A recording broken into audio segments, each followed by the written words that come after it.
Kelebihan dan kekurangan investasi saham. Kesadaran berinvestasi di Indonesia semakin hari semakin meningkat. Salah satu investasi yang paling populer adalah investasi saham. Apalagi sekarang sudah ada platform investasi saham yang bahkan bisa dimulai oleh pemula, semakin banyak orang yang tertarik. Jika Anda ingin memulai investasi saham, pastikan Anda memulainya setelah mengetahui kelebihan dan kekurangan investasi saham. Pastinya juga Anda mempelajari dengan baik bagaimana cara kerja investasi saham ini. Buat Anda yang ingin tahu kelebihan dan kekurangan investasi saham, yuk simak penjelasannya. Kelebihan berinvestasi saham. Pertama, bisa mendapatkan penghasilan dividen. Kelebihan pertama yang Anda dapatkan dari berinvestasi saham adalah mendapatkan dividen. Dividen adalah pembagian keuntungan yang dibagikan perusahaan kepada para pemegang sahamnya. Besaran dividen ini akan disesuaikan dengan jumlah saham yang dimiliki. Oleh karena itu, semakin tinggi kepemilikan Anda, semakin tinggi dividen yang Anda terima.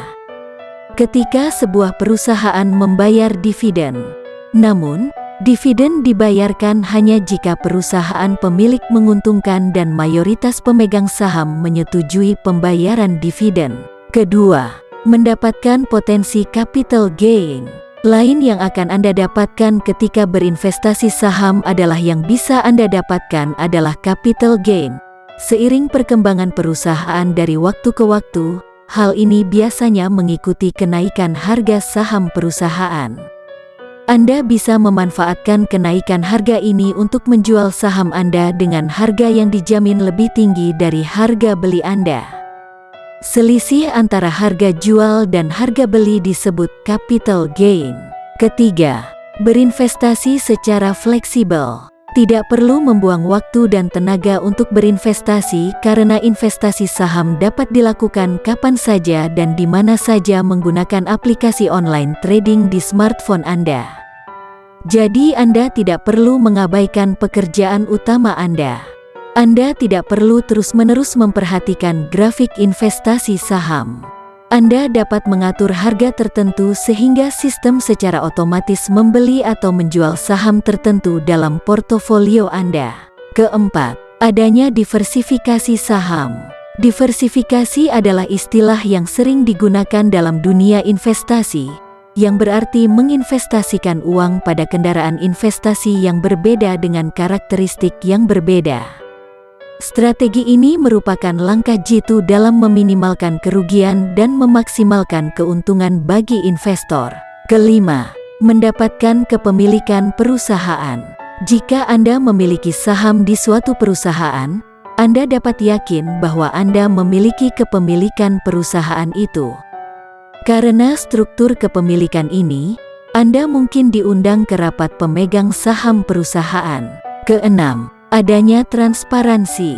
Anda juga mendapatkan transparansi saat berinvestasi saham. Anda juga dapat dengan mudah memantau uang Anda dalam bentuk saham tersebut, karena saham adalah komoditas yang ada di pasar keuangan. Jadi Anda dapat dengan aman menyimpan uang Anda di sini. Kekurangan berinvestasi saham. Pertama, bersifat fluktuatif. Saham adalah salah satu produk investasi yang memiliki sifat fluktuatif atau bisa dengan mudah mengalami kenaikan dan juga penurunan. Makanya, Anda wajib memantau pergerakan saham ini agar tidak mengalami kerugian yang besar. Kedua, terjadinya capital loss. Capital loss adalah keadaan di mana seorang investor menjual harga lebih rendah dibandingkan saat membelinya. Menjual saham saat harga saham turun dapat mengakibatkan kerugian modal. Ini adalah salah satu risiko yang harus Anda ambil saat berinvestasi saham tergantung pada volatilitasnya. Saham merupakan produk investasi yang dapat menghasilkan return yang tinggi. Namun secara bersamaan risiko yang dimiliki saham juga besar. Oleh karena itu bagi yang belum mengetahui cara berinvestasi saham, sebaiknya memahami terlebih dahulu cara kerjanya. Ketiga, risiko likuidasi. Jika perusahaan tempat Anda memiliki saham bangkrut, Anda akan kehilangan saham Anda. Di sini pentingnya memilih saham yang baik. Keempat, di delisting dari bursa saham. Bursa Efek melakukan aksi korporasi yang dikenal dengan delisting saham, yaitu merupakan penghapusan suatu emiten dari bursa yang dilaksanakan oleh Bursa Efek Indonesia. Artinya, saham-saham yang sebelumnya diperdagangkan di Bursa Efek Indonesia akan dihapus dari daftar perusahaan publik, sehingga tidak dapat diperdagangkan secara bebas di pasar modal. Jadi saham tidak selalu dapat diperdagangkan. Emiten yang tercatat dan diperdagangkan di Bursa Efek Indonesia dapat dihentikan atau diterbitkan jika emiten tersebut memenuhi persyaratan tertentu. Penghapusan ini bisa bersifat sukarela, voluntary delisting, maupun paksaan, forced delisting.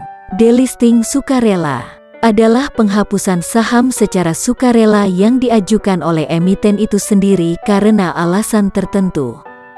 Delisting ini biasanya terjadi karena berbagai alasan, seperti emiten gulung tikar, kebangkrutan, merger, ketidakpatuhan terhadap persyaratan otoritas bursa, atau ingin menjadi perusahaan tertutup. Delisting sukarela seringkali menunjukkan kesehatan keuangan perusahaan atau tata kelola perusahaan yang buruk. Juga, karena volume perdagangan saham yang rendah, mungkin akan dihapus dari daftar.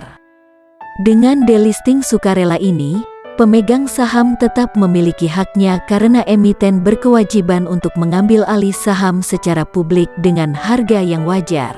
Selanjutnya, delisting paksa, forced delisting, terjadi ketika perusahaan publik melanggar aturan dan gagal memenuhi standar keuangan minimum yang ditetapkan oleh otoritas bursa. Delisting ini biasanya terjadi karena emiten tidak mampu menyampaikan laporan keuangan, masalah kelangsungan usaha perusahaan, dan tidak ada penjelasan selama 24 bulan. Jika perusahaan tidak mematuhi peraturan, Bursa Efek Indonesia akan mengeluarkan peringatan pelanggaran. Jika ini terus berlanjut, bursa dapat menghapuskan pencatatan sahamnya. Pertanyaannya, apa jadinya jika seorang investor saham kebetulan memiliki saham di suatu emiten dan emiten tersebut pailit atau kehabisan saham? Kehilangan investasi Anda? Pada prinsipnya dana tersebut dapat dikembalikan kepada pemegang saham, namun prosesnya tidak mudah.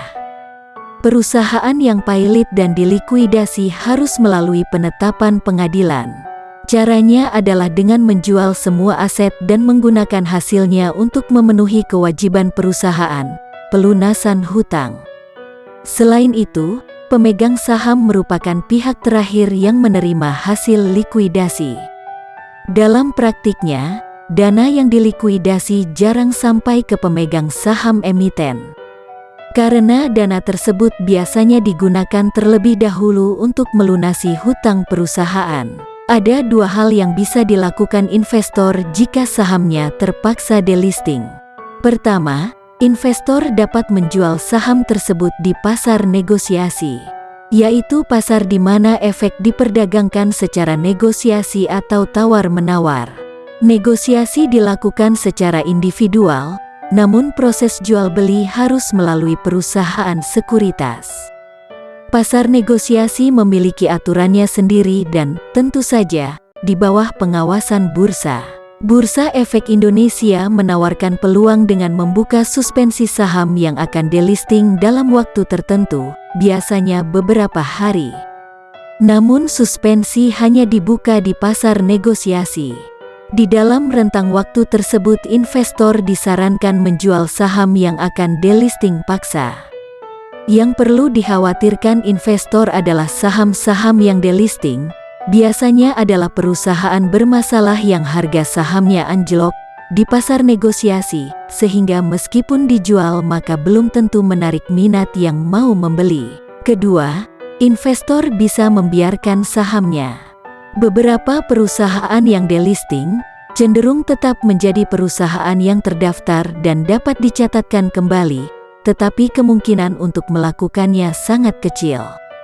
Perusahaan yang terpaksa delisting biasanya adalah perusahaan bermasalah yang sahamnya tetap eksis bagi investor, kecuali sahamnya tidak memiliki nilai. Untuk menghindari kerugian-kerugian akibat delisting paksa, pilihlah saham suatu perusahaan dengan fundamental yang baik sejak awal dan jika memungkinkan yang termasuk golongan big cap atau saham dengan kapitalisasi pasar, market cap, di atas 100 triliun rupiah. Karena umumnya memberikan rasa aman dalam berinvestasi. Sebelum memutuskan untuk membeli saham tertentu, teliti terlebih dahulu dengan membaca laporan keuangan perusahaan dan meneliti kinerja perusahaan dari berbagai sumber terpercaya. Saya harap Anda menjadi rekan investor yang sukses. Semoga bermanfaat.